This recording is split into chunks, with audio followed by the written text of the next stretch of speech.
The secret to how a 23-year-old could save a $50,000 deposit.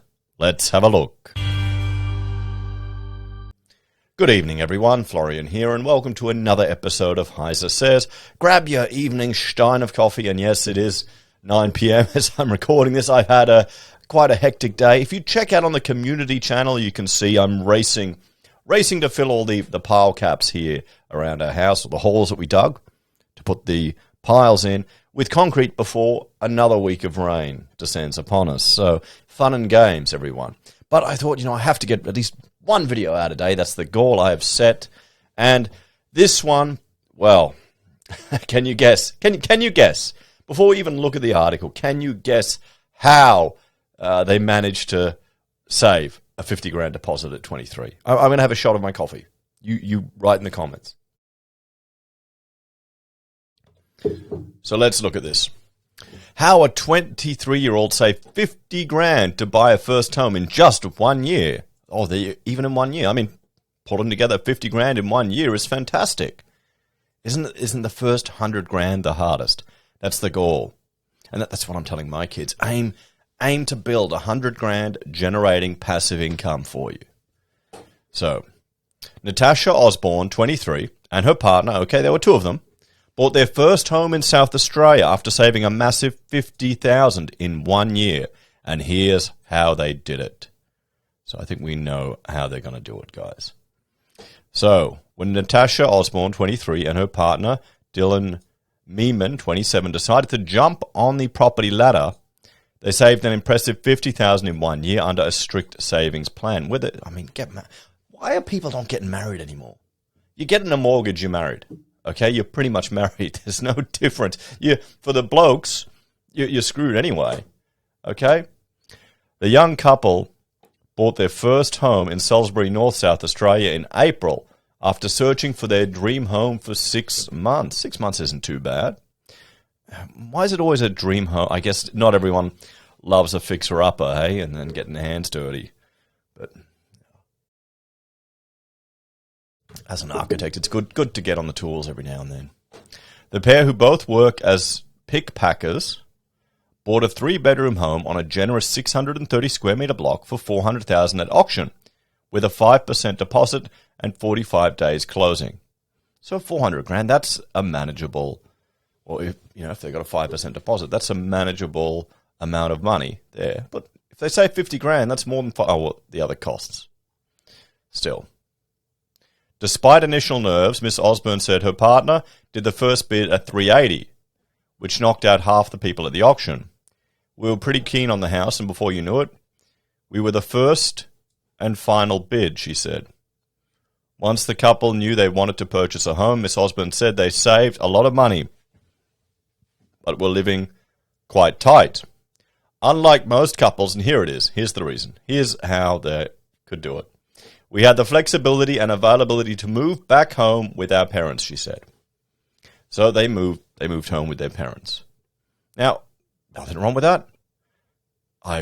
That's multi-generational living is common in many parts of the world. It's going to become more and more common here in Australia.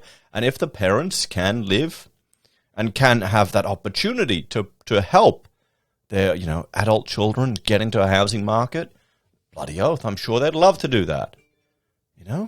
So, but this is how people are getting ahead. So again, this is another way of the bank of mum and dad helping out.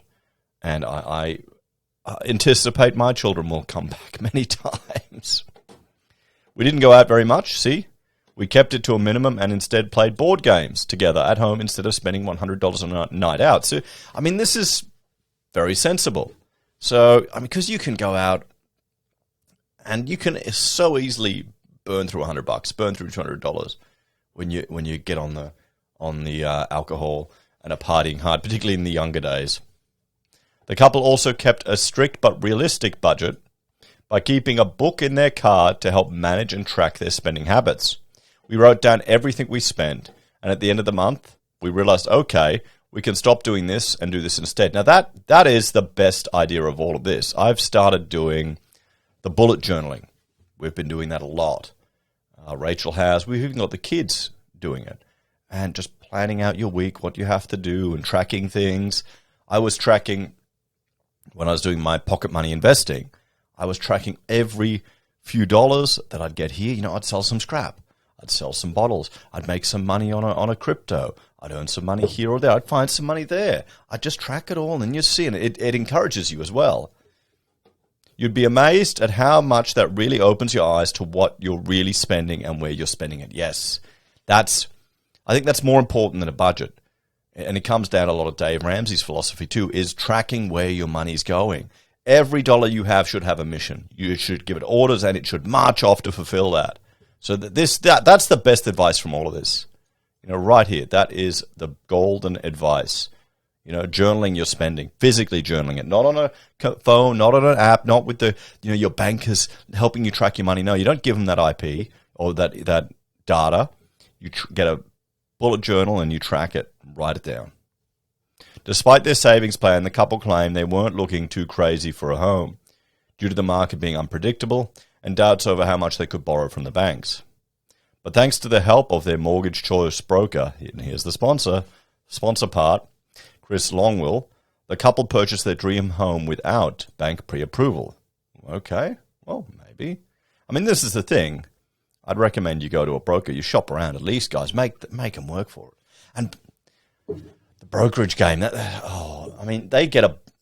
they get money from people paying the mortgage. They get a slice every month, and they can get one of the assets of a broker is a book of all of these clients. And yeah, not a bad business to get into.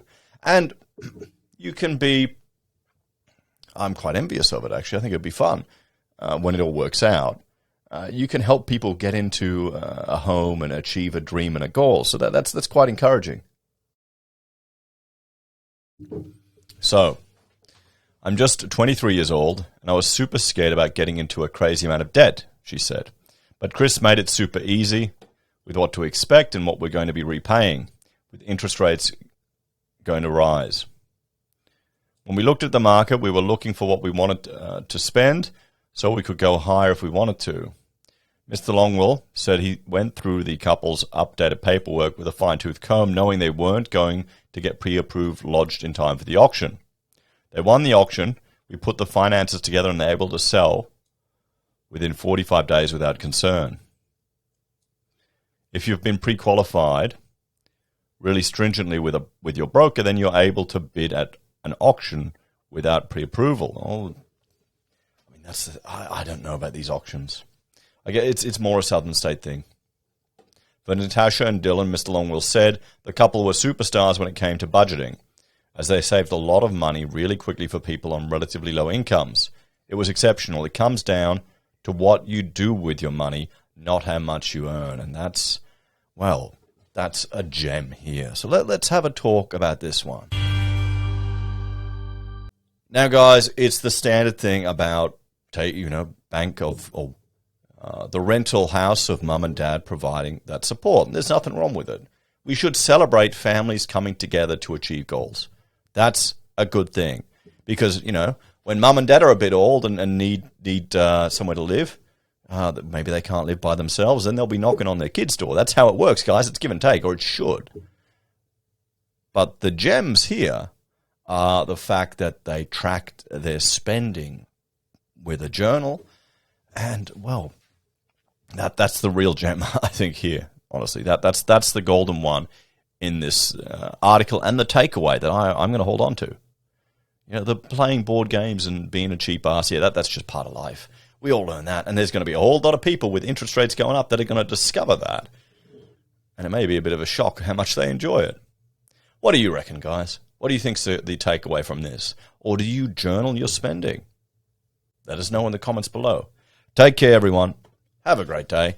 Plenty of videos tomorrow to discuss. A lot of more builders going under. Fun and games. I'll save those for tomorrow. If you want to support us here on the channel, there are a few ways you can. You can financially support us via YouTube or Patreon using any of our referral links from Amazon, eBay, Independent Reserve, or AussieBroadband. You can buy our pocket squares or call us if you need an architect, guys. Even if you just want to get some advice in a chat. I had a viewer ring the other day, and I pretty much told him to get to these are the people you should talk to, and you should probably get someone local because they'll know the area a little bit better. I'm always up for a friendly chat. So take care, guys.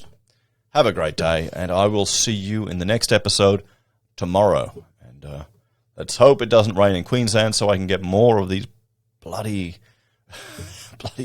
pile caps done. We'll get there.